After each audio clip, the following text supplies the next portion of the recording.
کہ جو آپ کا غلام محمد کلیم قریشی ہے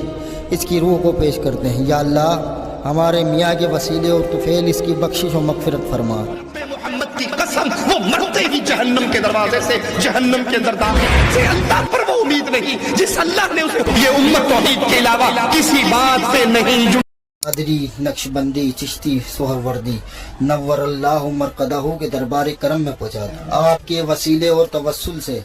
آپ کے دست مبارکہ سے یہ ثواب کہ جو آپ کا غلام محمد کلیم قریشی ہے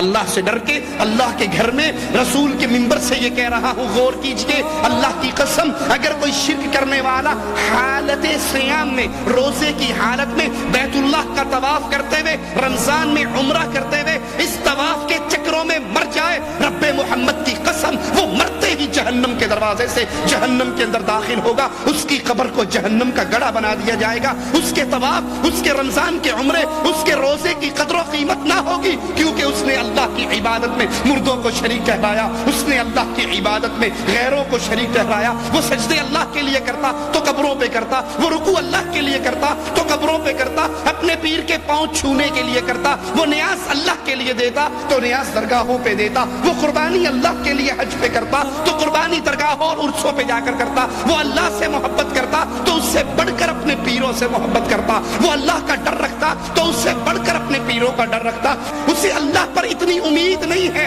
اللہ سے اتنی امیدیں نہیں ہیں جتنی اسے بابا دھنکے شاہ کے ڈنڈے کھا کر امید ہے۔ اس دفعہ پیر صاحب نے پھونک مار کے جو تعویذ مجھے دیا ہے، جو کالا دھاگا مجھے دیا ہے، جو انگوٹھی اور مندری، جو چھلا اور کڑا مجھے دیا ہے، تو سمجھ لیجئے بس بابے کی ایک پھونک لگنے کی دیر ہے، اب میری ساری مصیبتیں دور ہو جائیں گی۔ اسے اللہ پر وہ امید نہیں جس اللہ نے اسے حکم دیا تھا، وَتَوَكَّلْ عَلَى الْحَيِّ الَّذِي لَا يَمُوتُ، بھروسے کرنے ہیں ان ڈھیریوں پہ بھروسے کرنے والوں، ان ہڈیوں پہ بھروسے کرنے والوں، ان مردوں پہ بھروسے کرنے والوں، جن کو استنجے کی طاقت نہ تھی، جن کو غسل کی طاقت نہ تھی، جن کو کپڑے اتارنے کی طاقت نہ تھی، جنہیں کفن میں لپٹنے کی طاقت نہ تھی، جن میں چل کر جانے کی طاقت نہ تھی، قبر میں اترنے کی طاقت نہ تھی، تم ان بے بسوں پہ امیدیں کرتے ہو جو اللہ کو چھوڑ کر ان پر یہ بھروسے اور توکل کرتا ہے، تو رب محمد کی قسم یاد کر لیجئے، یاد کر لیجئے، وہ افطاری سے پہلے مرے، وہ افطاری کے بعد میں مرے، وہ سحری کھا کے مرے،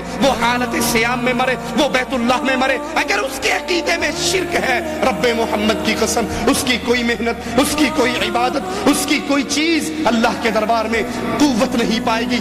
وزن نہیں رکھے گی، کیونکہ مالک کا فیصلہ ہے لا یغفر ان یشرک بہ ویغفر ما دون ذلک لمن یشاء، میں نے ہر عمل کو، ہر گناہ کو، ہر برائی کو میں معاف کر سکتا ہوں، لیکن ایک جرم ایسا ہے، شرک کا جرم، جس کو میں نے کبھی معاف نہیں کرنا۔ لوگوں امت کو جوڑو لا الہ الا اللہ کی بنیاد پہ، یہ امت توحید کے علاوہ کسی بات پہ نہیں جڑ سکتی، یہ جڑے گی تو اللہ کی وحدانیت پہ جڑے گی۔ کسی کو ڈر ہوتا ہے اگر توحید کی بات کی ہمیں چندے بند ہو جائیں گے، ہماری قربانی کی کھالیں بند ہو جائیں گی، ہمارا جہاد کا فنڈ بند ہو جائے گا، ارے بھاڑ میں جائے لڑائیں، ارے بھاڑ میں جائیں سارے اعمال۔ اگر تمہیں لا الہ الا اللہ سے قربانی کی کھال زیادہ پسند ہے، لا الہ الا اللہ سے ووٹ زیادہ پسند ہے، لا الہ الا اللہ سے تمہیں چلے کی جوڑ زیادہ پسند ہے، تو پھر افسوس سے کہتا ہوں قیامت کا دن ہوگا، اپنے اللہ کے سامنے کس منہ سے پیش ہوگے؟ جہاں پہ قیمت، جہاں پہ ترازو لگے گا تو بنیاد اس کی لا الہ الا اللہ ہوگی۔